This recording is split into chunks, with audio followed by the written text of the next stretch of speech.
I'm politicking with the homie poet, PoPolitickin. Self-help meets hip-hop. That's fucking beautiful. What up, Poe? What up, DJ Period? Just two black brothers. I see y'all out there doing what y'all do, preserving the hip-hop culture and introducing the future stars. Keep shining, kings. Real and recognize real. Love is love. Salute. Yeah. PoPolitickin.com. Welcome back to PoPolitickin.com, your home for self-help meets hip-hop. Make sure you go on Spotify, on Apple Music, Amazon, type in PoPolitickin, list some of our interviews since 2008. 1212 and Make the Beat with the champ, Austin, no doubt, Trout. How you doing, bro? I'm good, man. Blessed to be here. Thanks for having me on, man. No doubt. I was saying, why was your nickname No Doubt? Because a lot of people doubted me, but I had no doubt in myself. You know what I mean? Nobody believed in me but me.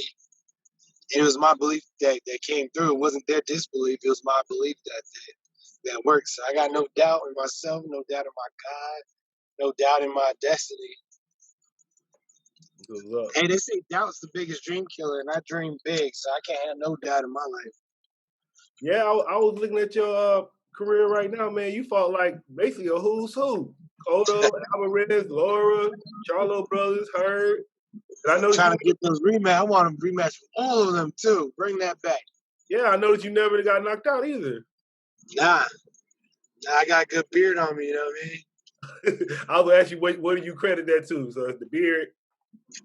I don't know. Yeah, my chin. I chew a lot of gum. I don't know. God bless me with a good chin. So how old were you when you got into boxing? You remember like your earliest memories of boxing? Yeah, man, I was like 10. I remember I was like 10 years old. That was what, like fifth to sixth grade when I started boxing. Was it your? I remember too. I was real little for my age. So when I found out that in boxing, you fight against somebody that's your size, your experience level, and your age. So I was like, yeah, that's the one. Who got you in? Like your parents got you into it, or how you get? Nah, my mom, she piqued my interest. She was a big boxing fan, and we watched. Rocky was one of my favorite movies. I just didn't know that there was any gyms in the town. When I found one, because yeah, I found it, so I begged my mother to take me, and she finally put me in. But she introduced me to the game, got me interested, had me watch a lot of Ali fights, Leonard fights, before I even started boxing. So she definitely got me interested in it. And who was some of? I guess you just kind of named them. Who were some of your favorite boxers when you was growing up? Well, after I started fighting, then of course, Roy Jones Jr. Was definitely one of my favorites. Oh yeah. Who else? Sweet Pea, Pernell Whitaker. We watched all of De La Hoya's fights because he was the man at that time. Trinidad, Hopkins. Man, I watched all the fights though. And then as far as you as a boxer, how would you describe yourself as a boxer? Like far as your style? Boxer, counterpuncher, thinker. I could crank. And I could bang it out, but I like to set it up first. So, it's very tactical, technician. A lot of titles I'm making up for myself. Yeah, we got Brandon White on the line too. What's good, bro? How you doing? What's going on? What's going on? Chill. So where y'all both in the car? Where y'all going to? I'm on my way to eat. I got give me a smoothie right quick. He's about to fight October 24th, so right now he's on that weight loss tip. Yeah, I heard that. Me, I'm going to do some jobs. I just left the gym, so I got it in a little bit. Yeah, but this is the future right here. Y'all get used to Brandon White. He's about to take over the 112, 115, 118, and 122 division. Yeah, I'm coming back too. I was asking Austin, how you get involved with boxing? Well, really, I did it for fitness at first. Like I was just taking my cousin to the gym, being his ride, and I just playing around, and one of the coaches at the gym thought I should compete, and I ended up being pretty good, and I fell in love with the sport from there, honestly. So really was, just picked it up real quick. What do you love about the sport? Man, being able to hit somebody in the face and it be completely legal. What about Facts. you, Austin? What do you love about the sport? You know that the whole well, I want to say the mano y mano, that really means hand to hand. But I love that part about it. But also the man to man aspect, me against you, and you know what I mean. Kobe, Yeah. he could drop 50 points and still lose the game. I never got that. So if Right. I perform right, I'm winning that fight. If I don't perform good, I can't blame nobody but myself. Right. So I like that accountability. Right. Yeah. I love the sport. I love the sport. I love the aspect of it. I hate the business and the politics of it though. Yeah. They was talking about, I always read that you can't play boxing. Like all the other sports you can play, but you can't play boxing. Yeah. Absolutely not. And then you'll find out people that ain't living this game right. They get taken out real quick because you can't play. It's not a game. It's a lifestyle. Oh. Brandon, what you say what's your style as a boxer? Like what you say your fighting style is? My fight style is the hit, not get hit. I like to break somebody, will, like Austin said, it's mano y mano, man to man. So like I like to impose my will, especially at this weight class. I'm always the bigger fighter. So I give you a little bit of everything. I may walk you down, and I may be a counter puncher. It depends on what I'm up against. Yeah, then Austin, my boy, he's a big Cotto fan, so he wanted me. I was remembering when you said you a thinker, and I was watching that Cotto fight, and I noticed you was going to, you kind of like did Cotto thing. You was going to the fight more than Cotto was. So I wanted Well, to ask you about that fight a little bit because he a big Cotto fan. one thing about body snatches is that the reason why they're body snatches because they know how much body shots hurt. And from looking Yeah. at the film, Cotto ain't like taking no body shots so much, which is why he kept going to it. So I tried to like flip the script on the dude. 2600 east side out. It was, that Cotto fight, I knew before anybody really understood how much trouble Cotto was going to be in. I was bigger, I was fresh, I was younger. I know him coming off of that Mayweather loss where he gave Mayweather a hell of a fight.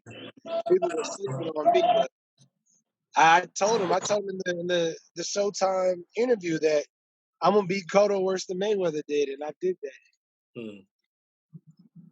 Yeah, that was dope. My boy said, cause I was like, why you want me asking about that one? He was like, that was his coming out party, because I guess everybody was thinking Cotto was gonna win that fight. Yeah, man, that was like I said, no one even knew I was champ. My own town didn't know I was champion until I beat Cotto. And I was like, bro, I've been champ for almost 2 years now. What you talking about? So how you feel about that? Like you were saying, no one knew you were champ the whole time. So how that felt?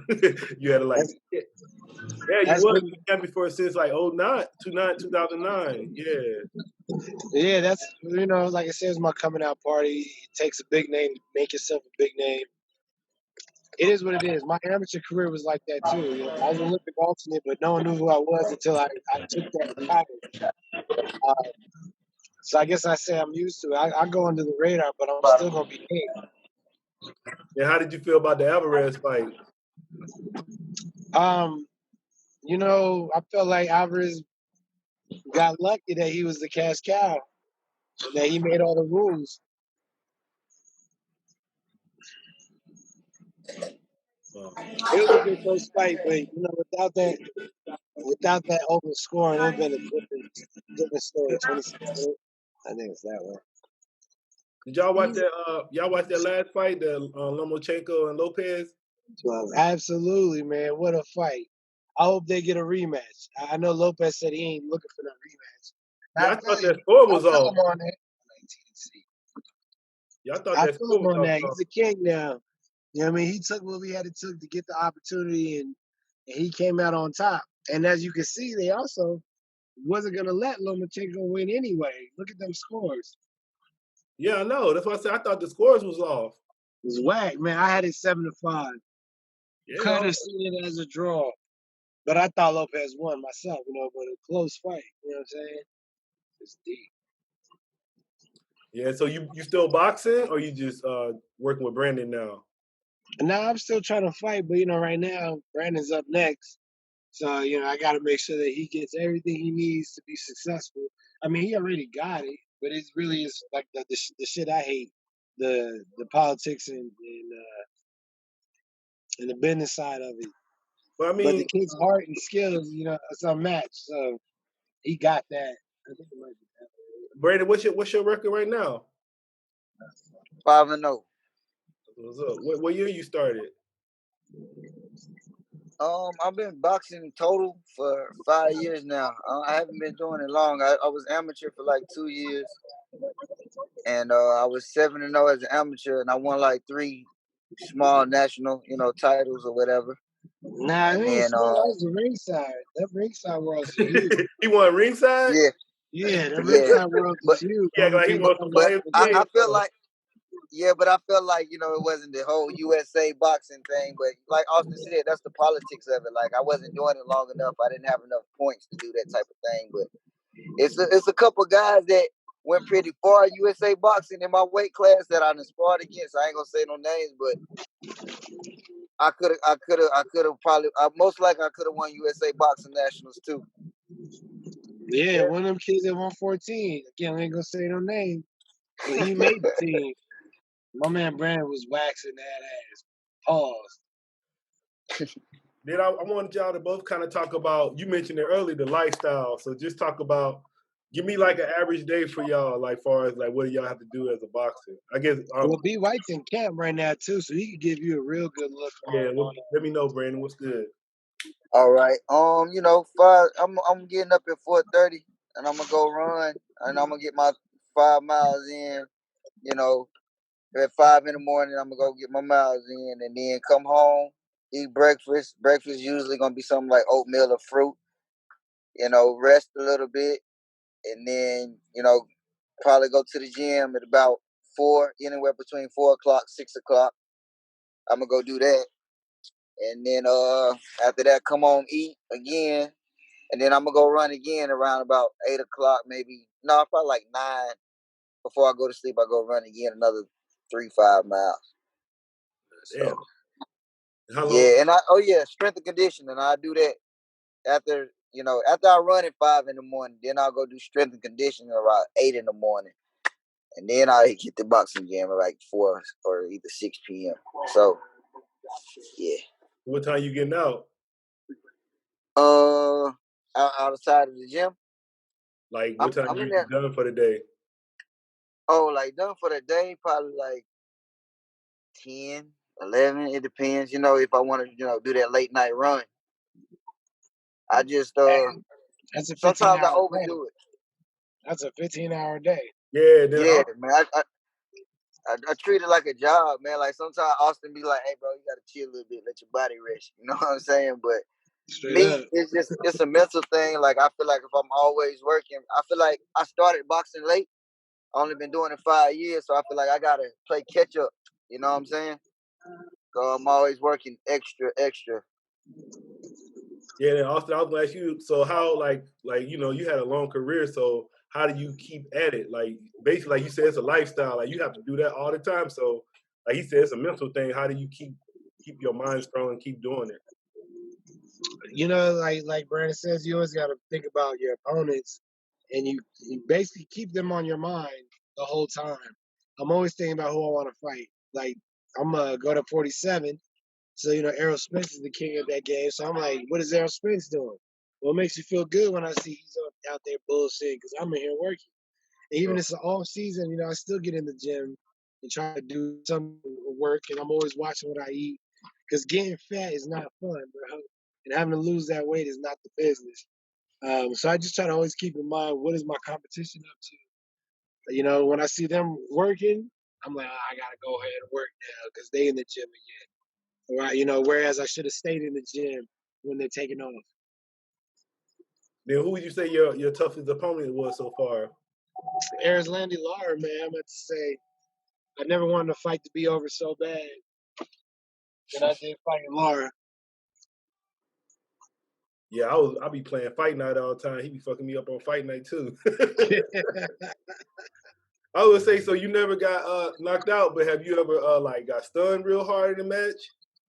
Yeah, I've been dazed. I mean, Canelo's the first person to put me down. Yeah, absolutely. It's happened to the best of us. But I ain't never been so hurt that I couldn't, you know what I mean, get up and continue. All the times I've been down, you know, it's like a flash knockdown. And what's up, about y'all into music, anything, hip hop? Y'all hip hop heads? Absolutely, man. Hip hop, not rap. So give me y'all. I want both y'all top 5 right quick. All time or like right now? Because right now I can't even give you 5. Well, give right me now, all time I then. got a top 5, but right now, like I've been listening to Big Sean. That's been on rotation. The homie T.I. just dropped the album, but there's just so much new music. The Baby, he's the Baby and Lil Baby still going strong right now. Yeah, Roddy man, Ricch, they can't miss. Man, come on. That's about with me too. Yeah, that's some good.